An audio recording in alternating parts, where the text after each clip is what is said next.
27 വർഷങ്ങൾക്ക് ശേഷം ചരിത്രം കുറിച്ച വിജയക്കുതിപ്പിലൂടെ 48 സീറ്റുകളുമായി ഡൽഹിയിൽ അധികാരം തിരിച്ചുപിടിച്ച ബിജെപിയുടെ മുഖ്യമന്ത്രി ആരാവും എന്നതാണ് ഏവരും ഉറ്റുനോക്കുന്നത്. അരവിന്ദ് കെജ്രിവാളിനെ അട്ടിമറിച്ച പർവേഷ് സാഹിബ് സിംഗ് വർമ്മ അടക്കം നിരവധി പേരുകൾ ചർച്ചയിലുണ്ട്. അന്തിമ സ്ഥാനാർത്ഥി പട്ടിക പ്രഖ്യാപിച്ചതിന് തൊട്ടുപിന്നാലെ മുഖ്യമന്ത്രി ആരാകുമെന്നതിൽ ബിജെപിയിൽ ചർച്ചകൾ തുടങ്ങിയിരുന്നു. ഭരണപരിചയം, പ്രവർത്തന മികവ്, ജാതി സമവാക്യങ്ങൾ എന്നിവ പരിഗണിച്ചാവും മുഖ്യമന്ത്രിയെ തീരുമാനിക്കുക. ജാട്ട് ഗുജ്ജർ വിഭാഗങ്ങളുടെ പിന്തുണ ഇക്കുറി ബിജെപിക്ക് ലഭിച്ചിരുന്നു.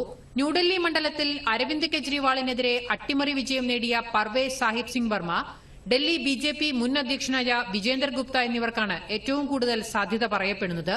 പ്രധാനമന്ത്രിയുടെ നിർദ്ദേശപ്രകാരമാണ് പർവേഷ് വർമ്മ ന്യൂഡൽഹിയിൽ മത്സരിച്ചത്. ഡൽഹി മുൻ മുഖ്യമന്ത്രിയായിരുന്ന സാഹിബ് സിംഗ് വർമ്മയുടെ മകനാണ് പർവേഷ്. വനിതാ മുഖ്യമന്ത്രിയെയും നേതൃത്വം പരിഗണിക്കുന്നുണ്ട്. സുഷമ സ്വരാജിന്റെ മകളും ന്യൂഡൽഹി എംപിയുമായ ഭാൻസുരി സ്വരാജ്, ഷാലിമാർ ബാഗിൽ വിജയിച്ച രേഖ ശർമ്മ, ആപ് മന്ത്രി സൌരവ് ഭരദ്വാജിനെ പരാജയപ്പെടുത്തിയ ശിഖ റായ് എന്നിവർക്കാണ് സാധ്യത. ദേശീയ വനിതാ കമ്മീഷൻ മുൻ അധ്യക്ഷയാണ് രേഖ ശർമ്മ. എംപിമാരുടെ പേരുകളും ഉയർന്നു കേൾക്കുന്നുണ്ട്. East Delhi MP Harsh Malhotra, north east Delhi MP Manoj Tiwari എന്നിവർക്കാണ് സാധ്യത. എംപി സ്ഥാനം രാജിവെച്ച് മുഖ്യമന്ത്രിയാകുമ്പോൾ 2 ഉപതെരഞ്ഞെടുപ്പുകൾ നടത്തേണ്ടിവരുമെന്നൊരു കടമ്പ കൂടിയുണ്ട്. PS വിനയ, ദൂരദർശൻ ന്യൂസ്.